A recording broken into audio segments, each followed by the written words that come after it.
Hi everyone, welcome to today's video. So on today's video, I'm going to explain the topic that when Russia-Ukraine crisis ends, what would the new world look like and what impact it would have on your portfolio.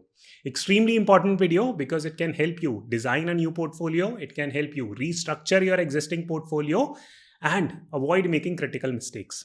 So let us get the discussion started. I will speak in 5 very simple, easy to understand points, and I will also speak about some of the viewpoints that have been highlighted by prominent economists all across the globe. Very quick shout out to our knowledge partners for today, which is Navi. I absolutely love their product simply because of the point of view that they allow you to invest in mutual funds at a relatively low cost. So they are very cost effective. They are launching a new fund called as Nasdaq 100 Fund of Fund. It can give you exposure to the US market, so your portfolio becomes more diversified. You can check the links in the description box to understand more about the product. So 5 points. Point number 1 is regarding inflation, and this is what Dr. Raghuram Rajan had to say about inflation. When the war ends, or is this likely to persist? Well, it's coming on top of a already high level of inflation in many parts of the world, right? So when you add the additional effects of war, which is positive for inflation, I mean, it increases inflation and reduces growth, certainly the potential for supply. What that does is give greater weight to inflation. Inflation was already becoming more persistent, certainly in the United States, but also in Europe. And with the additional boost to inflation from the war and from the shortages of commodities, etc., there is a risk that inflationary expectations will become more entrenched and the fight against inflation will take longer. So I think this is not good news for inflation by any means, and it will stay higher for longer. So in very simple terms, what Dr. Rajan is saying is that, see, the world was already grappling with very high inflation, and then we had Russia-Ukraine crisis, and because of which it has created a lot of negative impact on the world, and the expected inflation will now go up further. Now, how much further? No one knows for sure. Some estimates are suggesting that inflation in India can even go up to 10%, which is very high rate of inflation. In the US, we have already witnessed 7.5% inflation back in November, December, which is very high for a developed economy like the US. Now, take a look at this particular chart. So these are the expected rate of inflation that different banks are talking about. So everyone is expecting a very high rate of inflation, and this will definitely impact, or rather is impacting, all of our portfolio. And this was one of the reasons why something like Hindustan Unilever and Asian Paints type of stocks also fell quite a lot. So what is the implication for us as normal investor? It's very simple, that please invest in companies that can handle inflation. So what would these companies be? These would be companies that have some kind of pricing power. For example, if you go back and check a couple of months back, Hindustan Unilever, Asian Paints, they all increased the prices. Why? Because they can increase the prices. They have that brand value, pricing power, etc. Therefore, they are okay with inflation. Again, if you go internationally, companies like Apple have had no impact on their profits and sales, and their stock price is still very much intact. Why? Because Apple is one of the most powerful brands in the world. The inflation in the economy has had very limited impact on a company like Apple. So these type of brand-oriented companies and brand-oriented plays are going to survive. Bad companies are going to go away. If you are invested in a company that is nascent, that has no brand value, that is competing with something like HUL, Asian Paints, etc., it will have very hard time competing. So try to cut out these stocks. Whenever you get the opportunity, sell these stocks on the rise. Now comes point number 2, that to what extent this inflation will go up in the economy going forward if the war situation persists. Now your guess is as good as mine, but I will help you develop a very important viewpoint regarding the entire war. So take a look at this particular map. This encapsulates in a way what is the prime issue with Russia and Ukraine. I will not take you to geopolitics, but I will explain you in very easy to understand layman's language what the war is about. So essentially you can see that Russia shares a big border with Ukraine. And if you zoom in on this particular chart now, you can clearly see that this gray area, all these areas that have been highlighted in gray, they have NATO's presence. In very simple words, NATO and Russia are not seeing eye to eye. What is NATO doing? NATO is progressing this side, and Russia wants to avoid this situation. So rather than terming it as a war between Russia and Ukraine, a more appropriate understanding of this war would be that this is a war between Russia and NATO, so to say. Ukraine is simply acting as a buffer state because it shares a very big border with Russia Russia. It's a security compromise for Russia. Therefore, Russia is fighting tooth and nail in order to protect its security. Whatever Mr. Putin is doing, he is putting humanity through a crisis. Extremely bad. But the reason why I'm telling you this simple story is that Russia is putting a lot of might in order to sustain this war and win this war. They are not easily backing out. What is NATO's point of view? NATO's point of view is very simple, that that Russia annexed a country called as Crimea in 2014. Now it is going to capture something like Ukraine also. So probably in a couple of years now, it can go and try to capture these countries also. So what is stopping them? So it's a fight between different ideologies. I'm not an international relations expert, so I will leave my commentary there, but I will talk about the financial impact of this. So there are three key scenarios that are likely to get played out now, and to what extent inflation will grow, to what extent your portfolio will suffer, would depend on one of these three scenarios. Now let us start with the most optimistic outcome. Now again, I would request you to take a look at this particular chart. So the crisis is happening here, and this is Eastern Ukraine and this is Western Ukraine. Now the most optimistic scenario is that there is some kind of treaty that is negotiated between Russia and NATO, and they decide to divide Ukraine in a certain fashion. And if they institute certain set of rules and laws which does not compromise its security, and at the same time gives NATO some assurances that Russia will not show further aggression. Is this the likely scenario? According to me, no, but my guess is as good as anyone else's. No one knows. This entire international relations depend at a highly individualistic level. What is Mr. Putin thinking? What is Joe Biden thinking? What are NATO member countries thinking? What is Germany thinking? What are other European powerful leaders are thinking? A lot depends at individualistic level. But this most optimistic circumstance seems most unlikely. But I really pray that this circumstance actually turns out to be true.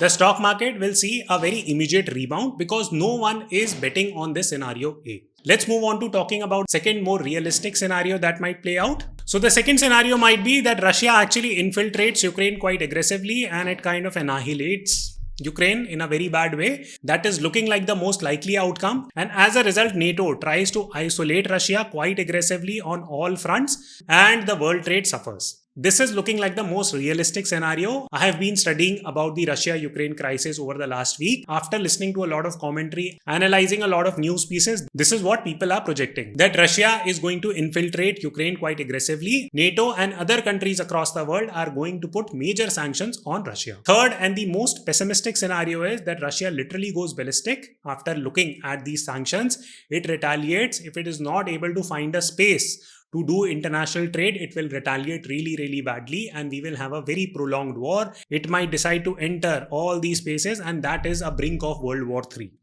Will that situation play out? Who knows? No one can guarantee. Russia is a nation with a nuclear weapon and it has a dictator at the helm. Let us not get there. Most likely we will stop at 2. So let us start analyzing the impact of these ramifications, especially point 1 and 2. So first and foremost impact that is 100% going to happen is that the supply chains are going to suffer. Everyone is saying it. But let me paint a quantitative picture in front of you.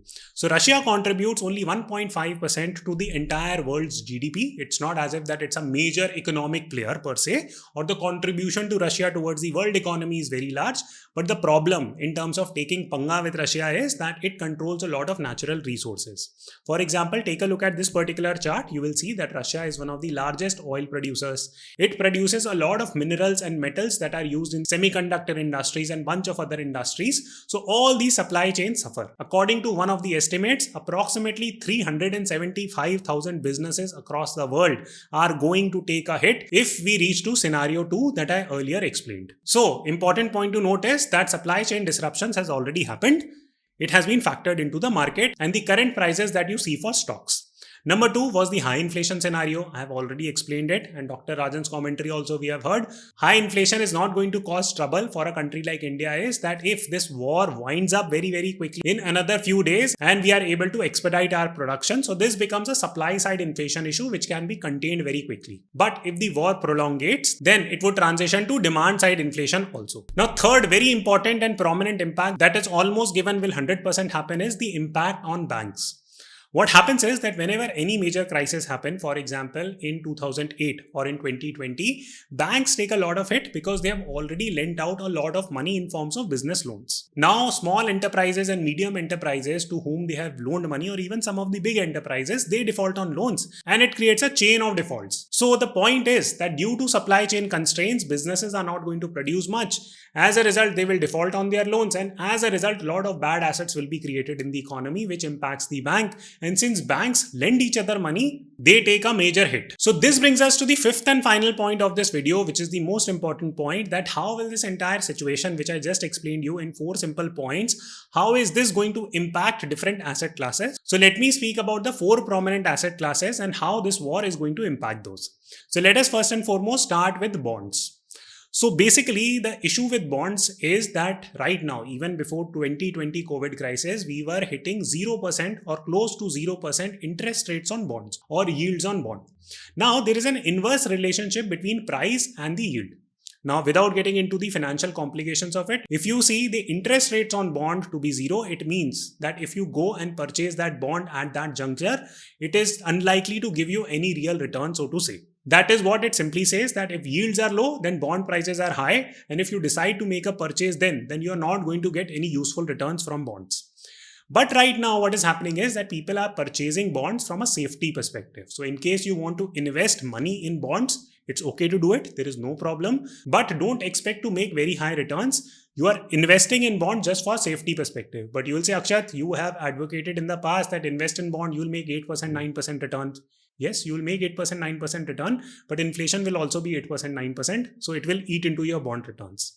So that is what I mean by having 0% effective yield. So let's talk about option 2, which is equities. And let me outline 2-3 key points here. 1, the valuations of equities have come down to at least 1.5 years ago levels, which is very sensible valuation. So overall, the equity market has been suppressed quite aggressively. This is point 1. Point 2 that you need to keep in mind is, and here's a chart for you, that when 2020 COVID crisis hit, approximately 73% SMEs, small and medium enterprises, did not make any profit. This is super worrying sign, and this was in 2020. So if you add more stress to them now, I don't know what the situation here would be. So be very mindful about the type of stocks that you are purchasing. If you end up investing in high debt companies, if you start investing in companies that have no brand, no pricing power, you will go bankrupt, because these companies are set to go bankrupt from that particular perspective in case if the war prolongates. Third key point here is that there are big opportunities in small, mid cap, large cap. But if you are a normal retail investor, please don't go fancy. Please invest in sensible companies. Please invest in brands that you understand, and please diversify. Again, please check the links in the description box for Navi. Diversify in terms of geography, diversify in terms of companies that you are purchasing, focus on your asset allocation. All these are basic principles of investing that you strictly need to follow now. Now comes the third option, which is commodities. A lot of people are getting super excited that, Akshat, you know what, gold is giving like such high returns. You said earlier that gold does not give a lot of return, this, that. Okay guys, basically in commodities, there are certain spikes that can happen. For example, oil prices have spiked up. That does not mean that you should be trading oil contract. It doesn't make any sense. Any commodity prices are highly cyclical, and this is an aberration. With one stroke of a pen, the moment this crisis ends, the gold prices, oil prices might get crushed like anything. So please be very, very careful in terms of investing in commodities. Do not invest a lot of money in commodities. If you're doing it from a hedging perspective, it's fine. But do not go and pour like insane amount of money in commodities just because gold is giving returns now. It will forever continue to give returns. Please don't believe in that narrative. Fourth and final asset class is cryptos. I understand that a lot of people consider it to be fluff. You are very, very entitled to your viewpoint. Similarly, I am an investor in crypto, so I am also entitled to my viewpoint. Number 1, cryptos will only come out stronger at the back end. Why? Think about it rationally. SWIFT was one of the key talking points in this entire crisis. That the first reaction of NATO was, let's block Russia from the SWIFT system. China created its own SWIFT. Russia moved to that. So every country is now realizing that it needs to develop its own financial systems. That is at a country level. But what did this crisis teach you from an international relations point of view?